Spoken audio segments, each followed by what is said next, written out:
Welcome back here to Wake Up Call with Dan Tortora on WakeUpCallDT.com, your one-stop sports shop, as well as on mixlr.com/WakeUpCallDT, the two places where you're listening to live internet radio.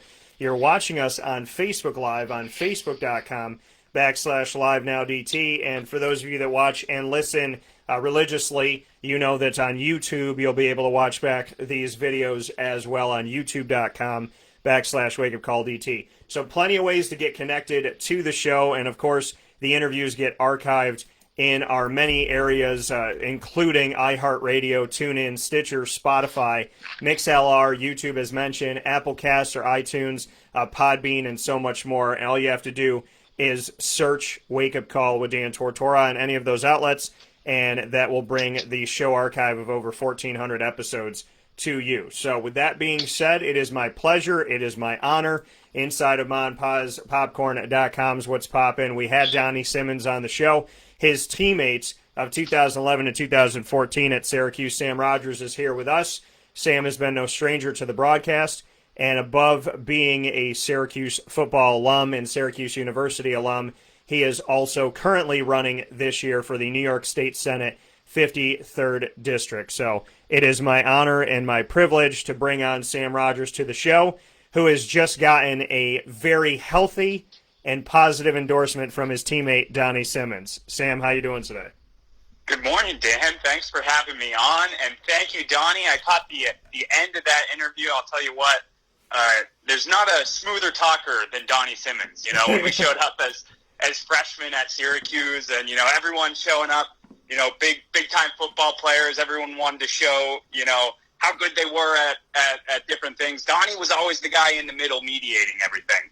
He was always the smooth, even-keeled guy of our freshman class. So I'm excited to get that endorsement from him, excited to listen to his interview that he had with you, and excited to be with you here this morning.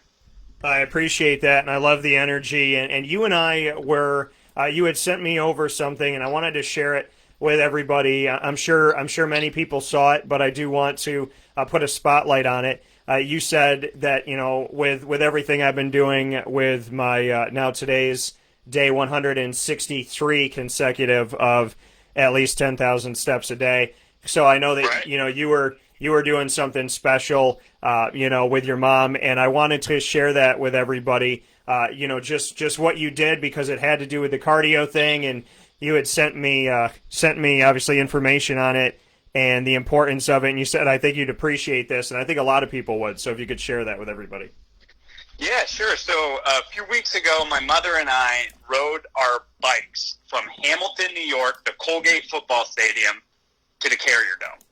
And we carved out a path that was exactly 53 miles, and we rode 53 miles across the State Senate District 53.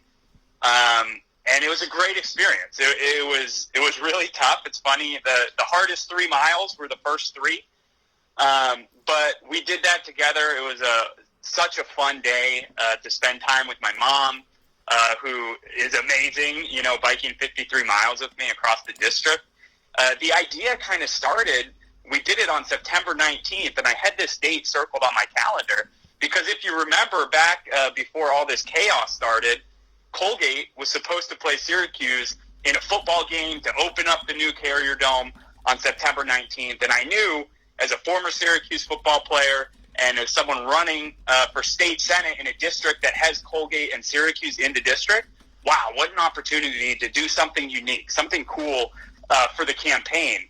And as, you know, COVID kind of changed everyone's plans, it changed the football game, but I decided, you know what, I'm still going to do something unique. And I arrived on the bike riding idea because it's different. You know, it's a different positive story kind of in the middle of all the political noise that's going on. And I wanted to promote, as you said, healthy living, healthy activity. I studied nutrition, actually, as an undergrad at Syracuse before I ended up in law school. And it's something that's very important to me, is to encourage people to get out and be active, encourage people to better themselves in that way. It's such a great thing we can be doing. So I was excited. I came up with the idea for this 53-mile bike ride. I was telling my parents about it.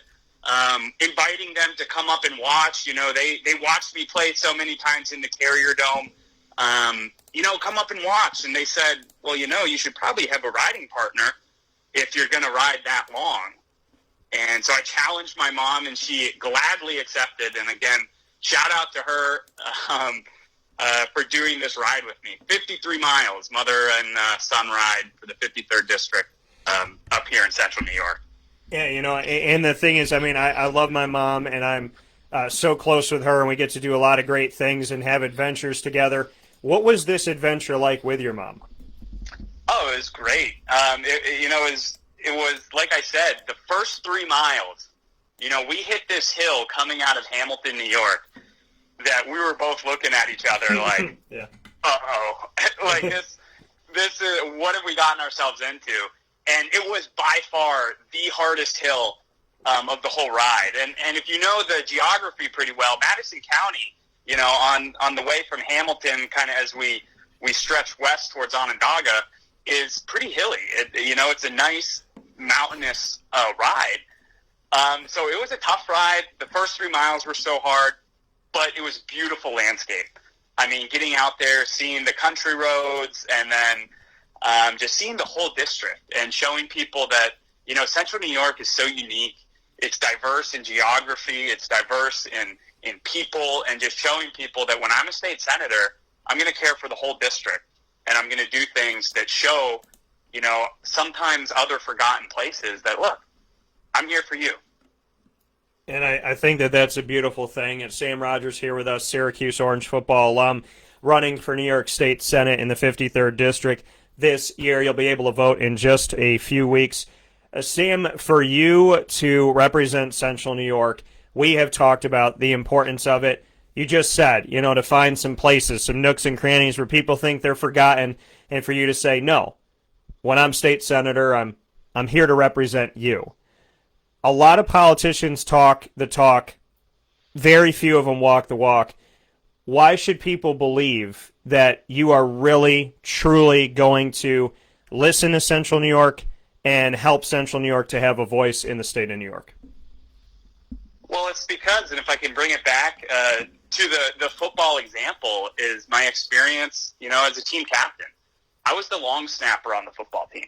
I was not chosen to be a team captain because I was a tremendous football player, or because I was the guy in the locker room, giving the fiery speeches, let's go out, let's crush the other team. No, I was chosen as a captain in the Syracuse football team because I could connect with teammates from all different backgrounds, because I could sit down and listen to them and say, hey, what's going on in your life? How are you doing? How are you doing in school? Is there any way that I can help you? And take their concerns and their interests to the coaching staff or to the athletic department. And I was just kind of that guy that people relied on in that way. We had other great football players, the Cam Lynch, the Sean Hickey, the Donnie Simmons, those kind of people that they were on the field guys, but I was kind of in the locker room, what can I do for you and how can I help you? And then push them to be better. So in the same way as a state senator, during this COVID time, I've been going around speaking with small businesses, speaking with families that had people in nursing homes while all this was going on, and saying, hey, look, what do you need? How can I help you? When I'm elected, what can I do? What can I take to the floor of the state Senate? What are your concerns? And I can say, hey, I'm here to represent the people back home. Okay, and this is what they're telling me, and this is what we need. So it's that mindset, that servant leadership that got me elected as a Syracuse football captain by my teammates and coaches, is the same kind of mindset that I'm pushing to the people of Central New York. Is, look, as a representative, by all sense of the word, I'm here to represent you and to serve your interests.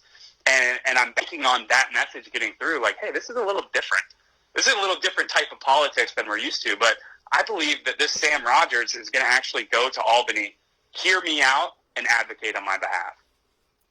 Speaking here with Sam Rodgers this morning on Wake Up Call with Dan Tortora inside of the Cafe Kubal Studios. Sam, for you to look at Central New York and to see, I agree with you. And listen, I was born and raised here, and the thing that I love is I can watch debates now. I can be a part of different things, and really, as a business owner, of 8+ years as somebody who, built what I have with my bare hands and a whole lot of faith in God and all of that.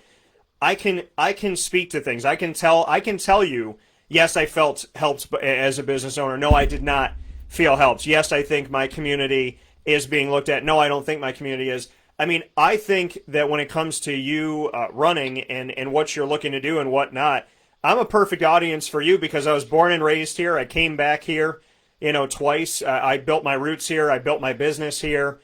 So, I'm listening because I have said it publicly seriously, and I've made jokes to try and bring light to it. But the reality of it all is, in the state of New York, and it's no offense to the island, but in the state of New York, it's always represent the island, represent the island, represent the island. What do they need? And there's this giant, massive piece of New York that is not the island. That is the Binghamtons and the Otsego's, Owegos, Oswego's, the Rochesters, the Buffaloes, the Syracuses, the Watertowns. There's so many places that need to have that tender love and care, that appreciation, and there's so many good people, and I can speak to that because when they talk about boots on the ground, I'm always on the ground, walking around, talking to people, working with people, trying to bring people together in this community. So for you to have this opportunity to do this, what do you want people to know about it and about Central New York? Because there are so many good, hardworking people here, so many wonderful people with incredible stories and generations of family that have been here. I love Central New York. It is in my blood. It is in every fiber of my being. So like I said, I'm your perfect audience because this is my home, and I will do everything I possibly can to make sure my home is well represented and appreciated and heard. So, what do you want to say to kind of piggyback off of that? Because I'm happy that somebody has the, desire to really make sure that the people in this community are heard, they're loved, and that they actually feel like something is going in their direction for once. Yeah, and I'll answer that question with 2 points. And the first is, as you mentioned, Central New York is a place of so much untapped potential. And I say that because you're right. New York City just steamrolls kind of what's going on in the rest of the state. And I look around in Central New York and I look at, Syracuse especially is the intersection of 81 and 90, and it's this kind of intersection of New York where there could be such booming commerce and an economy and a lively, vibrant population, which we're close to getting back to, and we're working towards that. And I'm so excited for that opportunity. And it comes from, the passion I have for this area. And I think what people need to know is when I got into this race, I looked at, what's going on in Central New York, talking to people like yourself who are frustrated with getting steamrolled, or frustrated that their children or their friends or their grandchildren feel like they have to go somewhere else to find a job or to find a livelihood that they're okay with. And I'm looking around at Central New York and thinking, why not here? This is a great place to be. And I think I have a unique story to tell and a unique perspective on it because my wife, Jenna, and I, we met as Syracuse student athletes. I was a captain of the football team. Jenna was a captain of the soccer team. We were both recruited here by the athletic department at Syracuse. My wife is from Buffalo. I'm from central Pennsylvania. We got married after we graduated from Syracuse, and we decided we want to live here. We didn't get to choose where we grew up, but we get to choose where we're living right now. And we love Central New York, and we believe that we can be an example, be people that inspire and encourage other people like us, people who are just passing through, or people like you who have lived here, moved away, lived here again, that this is the place to be. And you want to be in Central New York as we make this comeback and as we really establish ourselves as a tremendous place to live, to raise a family, to work, and to live out a very high-quality life. Speaking here with Sam Rodgers on Wake Up Call with Dan Tortora inside of the Cafe Cubal studio. Sam, for you, we are a couple weeks away. What is on your mind? What is on your heart? As, this is something that, you embarked on, a while ago. We talked about it kind of, in the beginning of it all. We really spoke about it. So, from that journey of saying, you know what, I want to do this, and working in law and whatnot, and then saying, I'm going to come back to Syracuse. I want to dig my roots here in Syracuse. My wife and I, we love this place. We want to help the community. From the beginning to where you are right now, a couple weeks out, bring me into what you're thinking about and what you're feeling in this moment, seeing your journey up to this point. Almost every morning that I wake up, it's like I can hear Coach Scott Schaefer's voice in my head saying, guys, it's all about controlled chaos. And that's really what this last month of the campaign is, or really the last 2 months, is controlled chaos. I mean, there are so many things going on. There's so many groups that I'm meeting with, people I'm talking to, and, you got to keep track of all these forums, these schedules, and it really is controlled chaos. And I took a little time to think about it, knowing I was going to speak with you this morning, and it is really a lot like preparing for a football season. I started running. I started campaigning kind of behind the scenes, almost a year and a half ago. And, there was no credit. There was nothing to the outside world that would even really know that I was kind of putting the pieces together to make this run. Some of my closest friends knew that I was going out and meeting people with the mindset that I'm running for this seat, and they'd always ask me, yeah, but when does the campaign start? And, to me, I was like, well, it's already started. I'm going to meet with these people because of I'm running. Yeah. But when does it actually start? And it's very similar to a football season when, you start your winter workouts in February. You get up at 6 a.m. and you do your conditioning drills. You have your spring season, your spring lifts, and then your summer running. And that's kind of all out of the public eye. When does the season actually get started? Well, to the public, it's, game one. But that discounts everything that's gone on behind the scenes, underneath kind of what you're building towards. And running for office, that's really Labor Day. To everyone else, the campaign starts after Labor Day. So it's putting all the pieces together and building a strong foundation that once Labor Day hits in campaign season, it's like you're drinking from a fire hose. Things are just coming at you so quick, and you have to be prepared for that. And I'm excited that I did put in the work and that I met great people who are helping me through this in terms of campaign staff and volunteers as we move forward. And then, as you said, it is chaos. And a month from now, a little less than a month from now, people are going to decide, who's best to represent Central New York. And I think I've made a great case. I've made a great argument for that. Some of the best text messages I get are from people who encourage me and say, hey, Sam, that this is chaotic, but there's a greater purpose to it. And whichever way it falls, you're doing something really great. And that's what I believe. And sometimes, you get lost. You don't have that perspective, as a competitor, as an athlete. I want to win. What can we do? But at the end of the day, I'm running a positive campaign. I'm meeting with people. I'm listening to them. I'm kind of infusing a younger generation into this political world that, hey, we need to step up. And I'm really confident in the message that we have. So on November 3rd, whatever happens, and like you, I have a very faith-based perspective, is, we've done something really, really good, and that's something to be proud of. Absolutely, and to know the message, Sam, for you, to give you the floor with this, you get, let's say, okay, November happens, people put in their ballots, you get elected. What are the first things that you want to work on? What are those first pieces? I know I've been on the site, and there's different, pieces that you have and things that you are focused on and whatnot. But let's say you get in office, and it's okay. Here we go. All the ballots have been sent in. Sam Rodgers wins. Those first few days in office, when you finally sit down in that chair, what are what's maybe number one on the list, and what are some of those top things that you think need to be addressed in Central New York right away?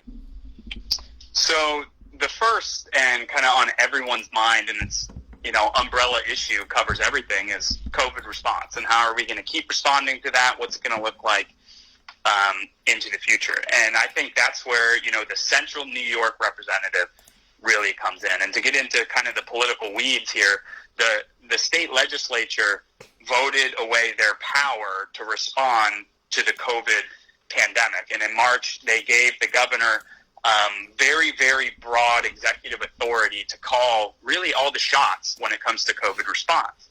And as we talked about, that leaves Central New York and really all of upstate behind, because you have to make decisions that are tailored to New York City. And that's what we've seen historically, and that's what has happened. So while, a lot of people say the governor's response to COVID was overall pretty good, which I believe it was in the beginning, but then as we had to start to reopen and, you have to treat upstate or Central New York different than other regions. And so first thing I would do is, how do we get that power back? Because when our representatives who were elected to represent us are not part of the conversation, aren't sitting at the table as the state government is talking about, reopening and this problem that's really affected everyone's lives, what are they even elected for? What are they doing? And that's number one, is how do we get representation back at the table? And that doesn't mean we're going to get Central New York everything it needs. No, but that means our perspective is at least going to be heard. It's going to help shape the conversation. It's going to help shape the decisions. The second is, how do we get the economy going safely? And a lot of that is, just opening the economy doesn't solve the problem. We need participants in that economy.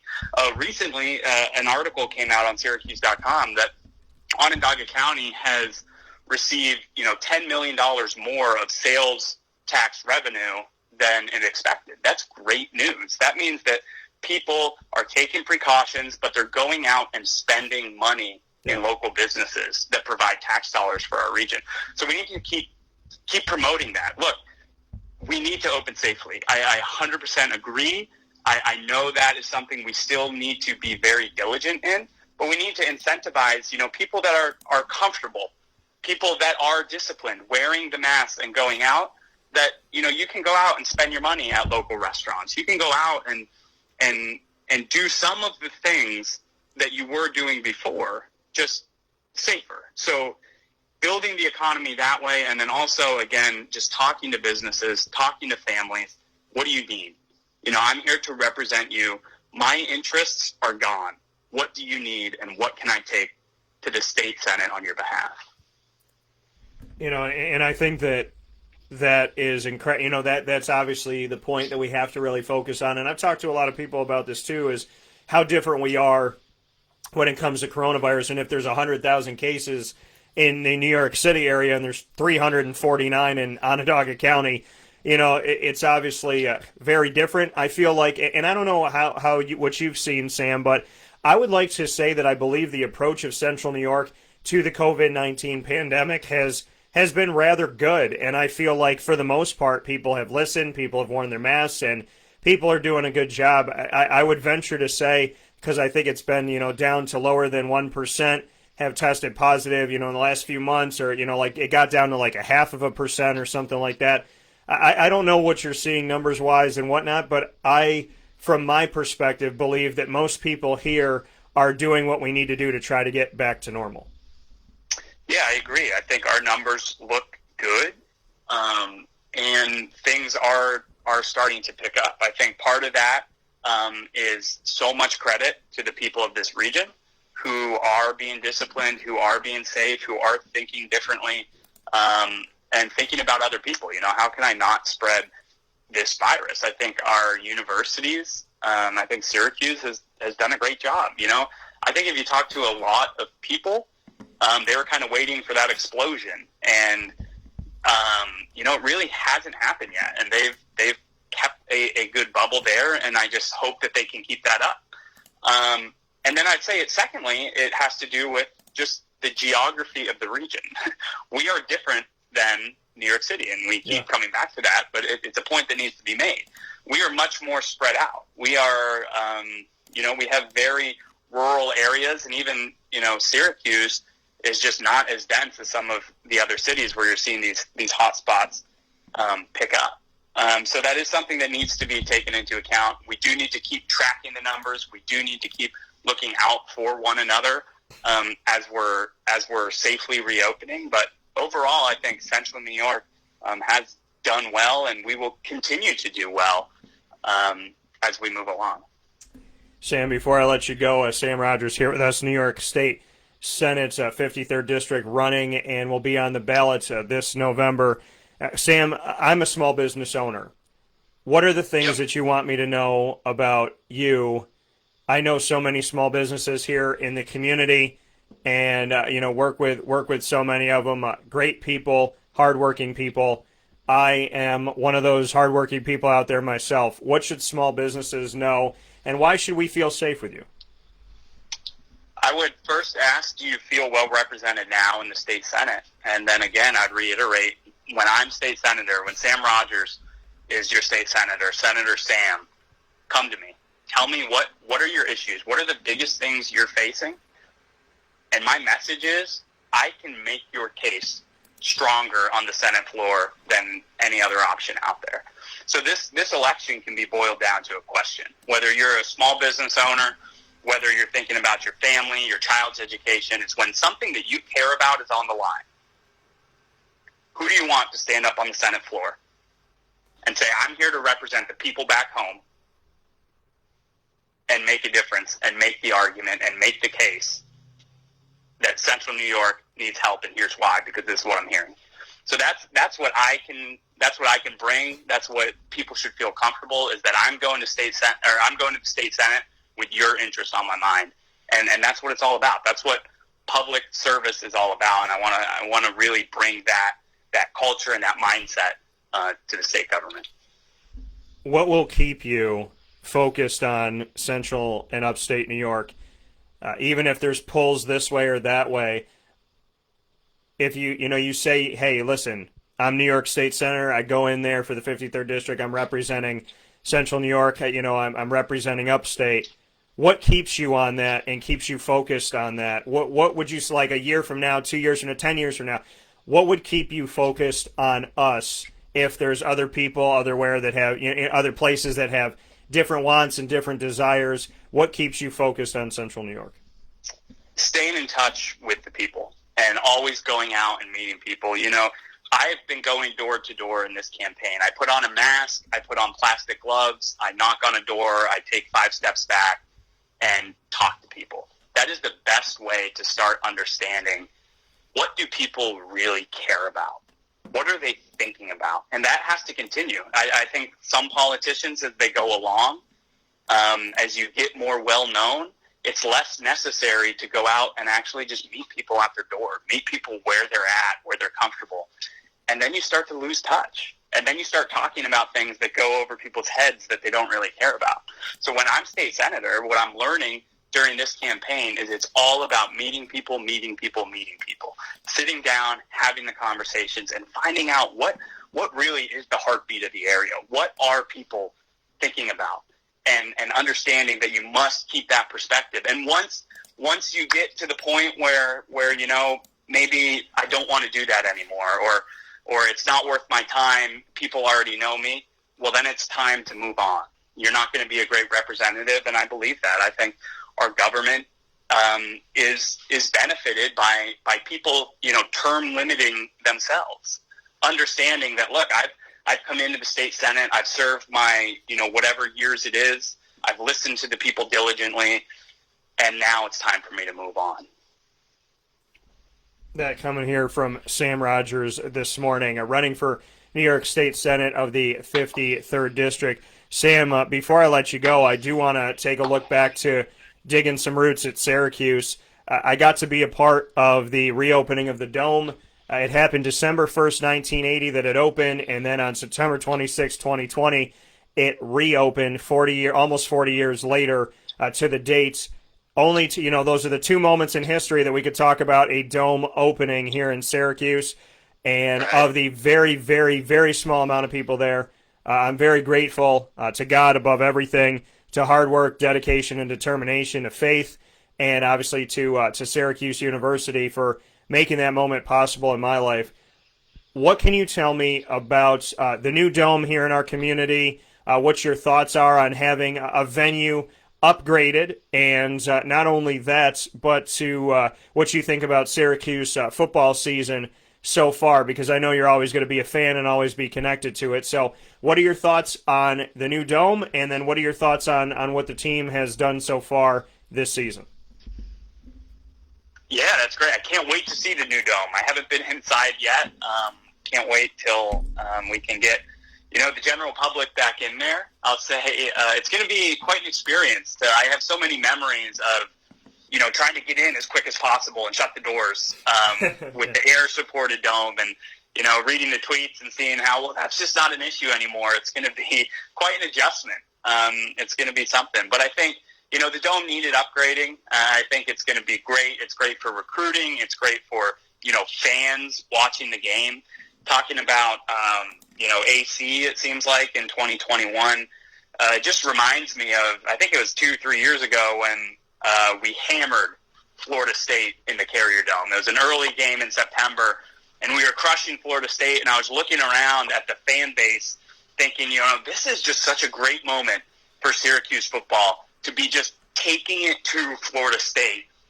And it was so hot in the dome, there was like no energy because people were just sweating, and it was just uncomfortable. And so these new renovations are just going to be great for everyone involved, keeping the energy, staying with the times, recruiting, and everything. So I'm excited to get in there when I can. I'm excited to cheer on the teams when I can get back in there. And with the team this year, I think there's, after the Georgia Tech game, there's a lot to be excited about. I was a little tentative after we started 0-2. But I say that because if our offense can pick it up, we will have a really good football team. Our defense is great. And it reminds me a lot of my teams in 2013 and 2014, where we had a really, really good defense that kept us in a lot of games. And, unfortunately, in 2014, we had a lot of injuries on the offensive side of the ball, and we could never really convert all the great work the defense was doing. But this year seems very similar, where the defense will keep us in a lot of games. And if we're in games going into the fourth quarter, that's an opportunity to win. What we saw against Georgia Tech was, well, our offense is going to match the play of our defense and put up a lot of points. That's going to lead to a very successful football team. And I think, these next two games will be very telling. But I'm excited. I started off a little, okay, let's see if we can put it together. But Georgia Tech gives the whole fan base something to be excited about, something to look forward to for this season. Absolutely. And just spin back around here as we have a few weeks until Election Day. What do you know as far as, I'm one of the people that I want to go and vote. I want to physically be there. It makes me feel safer. It makes me feel like my ballot's actually getting counted. What can you say about, precautions or what you know about going to an actual polling place and, the safety measures that are going to be taken for those of us like myself that want to vote in person? Yeah, I would say put on your mask, vote in person. In New York, there are options to vote early. There's many voting early sites. The advantage to that is, one, you're still voting in person. You're still physically putting your ballot in the machine.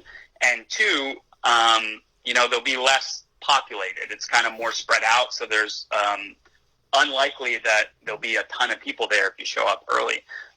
So that's an option. If you go on Election Day, there's going to be plenty of precautions. There'll be hand sanitizer everywhere. You wear your mask, social distance, and I don't think it's really anything to fear at this point. And everyone should feel comfortable voting in person if that's what they want to do. And I've talked to many people like you that that's just part of their system. Is no, I go vote in person, and that's what I'm going to do.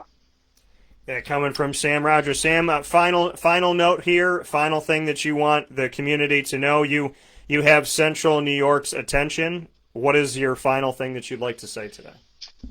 I would say today that one of the greatest joys of my life was representing the Syracuse football team as a team captain. And I will take that joy, I will take that hard work, that diligent attitude that consistent, principled attitude to the state senate. And if you elect me as a state senator, you won't regret it, and you'll have a state senator that's going to Albany for your interests, and something that you can be proud of, something that you can say, yeah, Sam's got my back, and I'm excited that he's going on my behalf. Well, Sam, it's been a long time since I have felt represented here in my hometown, so I hope that we get to have exactly that. I thank you for everything that you're doing, everything you did for Syracuse, you coming back here with your wife and your dog Truman to start a life here and do your thing. So I appreciate you very much, and I hope that Central New York gets the best representation possible. So my prayers, my well wishes, and thank you for caring about us as much as you do. You weren't from here, you weren't born here. So the fact that you have love and appreciation and a desire to help us really says a lot about you. And I know there's a lot of people that have lived here for generations upon generations, and they want to feel like somebody is hearing our cries and hearing our desires. So thank you for the work that you're doing, and I hope that Central New York gets an opportunity to finally be heard. Absolutely. Thanks so much, Dan, for having me on this morning. All right, I'll talk to you soon. Yep, be good. Take care. You too. That coming from Sam Rodgers once again here on Wake Up Call with Dan Tortora, having an opportunity to speak with somebody that cares about us. Because Central New York, I mean, I came back here, and it's like throw political parties and all that out the window. I want to be represented. I want to know that there is somebody in New York that is fighting for us, fighting for Liverpool, fighting for our area, fighting for the Liverpools and the Ciceros. There's places everybody thinks about Syracuse, but the surrounding areas, right? The Solveys, the Ciceros, the East Syracuse, the Liverpools, the Manoas. I mean, there's so many people, good people, hardworking, loving people that have built their entire lives here. My grandparents built a life here. My parents built a life here. I am building a life here. And I am so much in love with Central and Upstate New York. I want nothing but the best for us. So I hope that Sam, as well as other people, are willing to go out there and help us move forward. Because everyone's voice deserves to be heard. And if I've talked to people all over this community, I mean, the thing that people say to me more than anything else is we get canceled out by New York City. We get canceled out by the island. We get canceled out all the time. And it's about time that we be heard. They need to be heard, but we need to be heard too. If not, then what is New York State? It's the state of New York, which means that every single nook and cranny of the state of New York needs to be heard. And so if Sam is willing to make sure that our voice is represented and represented well and positively and consistently, then I appreciate the fact that Sam is doing what he's doing. I love you all. I appreciate you all in Central New York. I got your back. We'll take a step aside for a fast break. We'll be back right after this to wrap up today's show with the ingredients to success, proudly brought to you by Avicoli's on the corner of Route 57 and Wetzel Road in Liverpool, New York.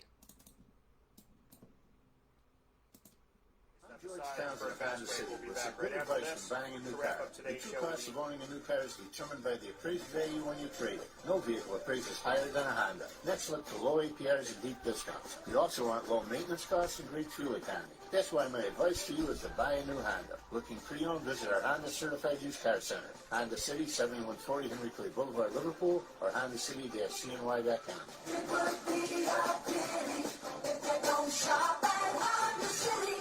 This is Jimmer Sikowski, owner-operator of Chick-fil-A Cicero, 7916 Brewerton Road in Cicero, right in front of the Home Depot. I had a deep feeling that God wanted me to do something bigger with my life and to help people, help others. I kept putting Chick-fil-A in my life, and I realized as I was going through the franchise selection process that positively impacting the lives of others was really core to what we do here at Chick-fil-A. First of all, it starts with the food. The food is brought in fresh daily. We bring in local produce. We prepare to order in the kitchen. kitchen. We hand butter chicken, we hand spin our milkshakes. It's great food. It doesn't taste like fast food. I think the second thing is the way people feel when they come in a Chick-fil-A restaurant. It's different. We try to treat people with intentional kindness here, which is very different and deeper than good customer service. And so I think it feels remarkable for most people to come in a Chick-fil-A restaurant. And then lastly, the impact that we try to have in the community is very different. It's a big part of the expectation of every operator of a Chick-fil-A restaurant is that they're actively engaged in their community, they're a leader in the community, and they're making a difference. When they realize that what we're striving to do is to shine a little light in their life, that's a very, very different experience than you will have at any other quick service restaurant. And it's that remarkable experience that I think people will emotionally connect with.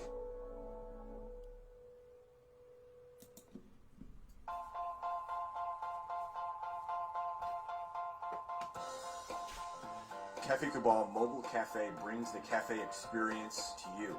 We'll roll out to your neighborhood or office, ready to serve our locally crafted espresso bar to our loyal patrons. Inquire at cafecabal.com. Cafe Cabal, coffee for the soul.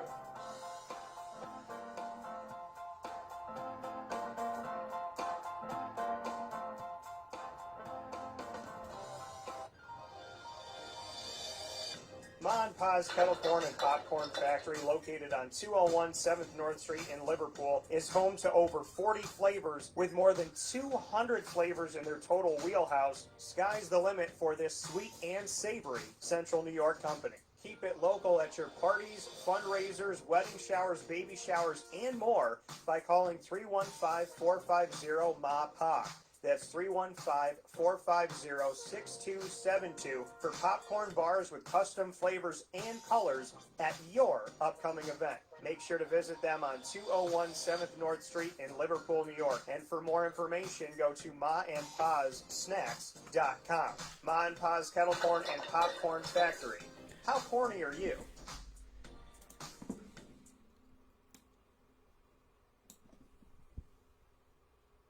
The Millhouse Market, located on 3790 New York 13 in Pulaski, New York, is worth the drive every time. Make sure that you download their app on the Google Play or Apple App Store to have their entire menu at your fingertips with over 30 sandwiches, as well as their brick oven pizzas, their salads with their homemade dressings, their desserts, and their breads that are made right there in-house. The Millhouse Market is an incredible, incredible place in our community. And as we talk about Central and Upstate New York this morning, it is important for us to know that there are fantastic business owners, creative people, and people that really, truly think about you and me. And that means so much to me. So to the Millhouse Market, you know, it's not just a sandwich. It's not just a pizza. It's not just a brownie. It goes so far beyond that. There's a lot of tender love and care that goes into it. And with contactless pay on the app, it allows you to not have to send give your card to anybody or have to do any of that. And with their drive-up window, all you have to do is stay in your car, drive up, pick up your food, and go. They've helped to make it easy. They've helped us to have more safety during these times. And, of course, their food has been incredible all the way through. I want to thank the Millhouse Market. Whether it's 30 miles, 20 miles, 15, or you're right down the road and you can walk, it is worth the drive every time. It is worth the bike ride. It's worth the walk every time. The Millhouse Market, 3790 New York 13 in Pulaski, New York. You know what to do.